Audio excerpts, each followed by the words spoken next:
Let's get this series started. We're gonna go through every song one by one, and I'm gonna tell you what happened in each song. The first song is The Horse and the Infant, which refers to the horse, the Trojan horse that Greeks hide into and then went into the Troy and then killed everyone. The song starts with Odysseus ordering people what to do. Odysseus, the king of Ithaca, who lead people in a war against Trojans. This war took 10 years, and Greeks seems to not be able to win it. That's why, in this song, Odysseus started with this. Alright, my brothers, listen closely. Tonight we make the Trojans pay. 10 years of war, they killed us slowly. But now we'll be the ones who slay. Then he goes on by giving order to peoples. Diomedes will lead the charge. Diomedes was the only person who get as big as Achilles. He was one of the two Greeks that Athena favored. Athena empowered him to be able to wound both Aphrodite and Aides over leading the Trojans.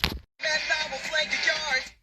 Agamemnon was the king of Mycenae, and he was a commander in the Troy War. The layers will let our mates through the gates to take the whole city and guard. Menelaus, he was a Spartan king who was husband of Helen, and he had a beef with Paris, who stole his wife. So one of the biggest cause of the whole war was because of this beef. Paris, the brother of Hector, who secretly married Helen, and also was the one who shot Achilles. Teucer will shoot any ambush attack.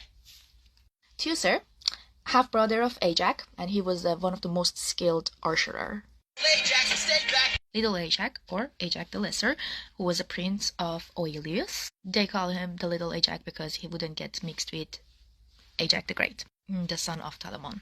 Secure Helen and protect her. Nestor, the oldest of Greek leaders, and that's why Odysseus gave him a non-violent job of protecting Helen. And your father killed the brothers of Hector.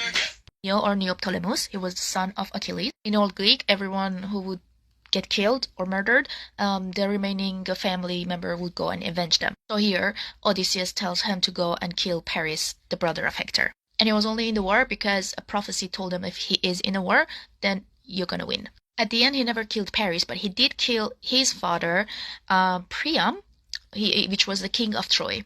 Odysseus goes on by hopping the group up to go to the war and just kill everyone. Ask yourself inside, what do you live for? What do you try for? What do you wish for? What do you fight for?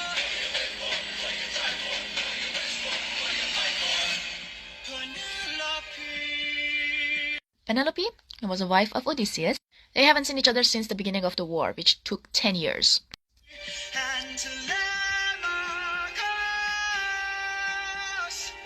Telecamaias, son of Odysseus, and he was an infant when Odysseus left for the war.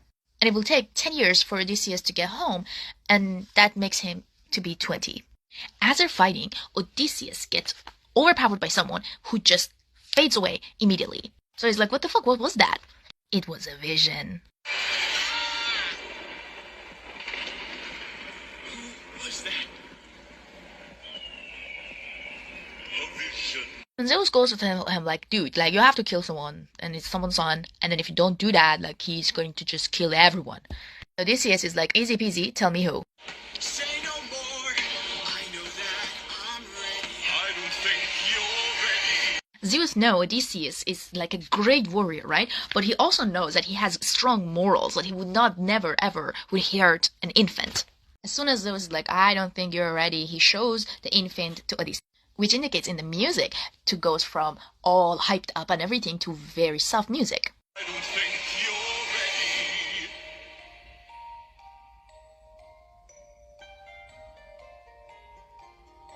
It's just an infant. So now we know that Odysseus met the infant, and he's like, what the fuck, I'm not gonna kill this kid. Remember how we talked about the tradition of if someone kills your family member, you would be the one who would go avenge them? And we already know he was responsible for the fall of Troy, although he never killed Hector, which turns out to be the father of the infant. But Zeus knew if he grows up, he's gonna take revenge from everyone. Zeus continued by telling, dude, you're getting older, you're getting weaker, and this kid gonna grow up to be stronger and wiser and way more angry. Adi doesn't want to do it, so he tries to avoid it by coming up with ideas. He wants to avoid the prophecy. He is like raising him as his own, or send him away from home, or make sure his past is never known. which Zeus replies with, "No dude, you're fucked. He will burn your house and your throne, and no matter where you send him, he's going to find you. And even if you try not to let him know his past, the gods will tell him." Now Udi begs Zeus not to make him do this, and Zeus says, "You just can't choose whose blood going to be on your hand."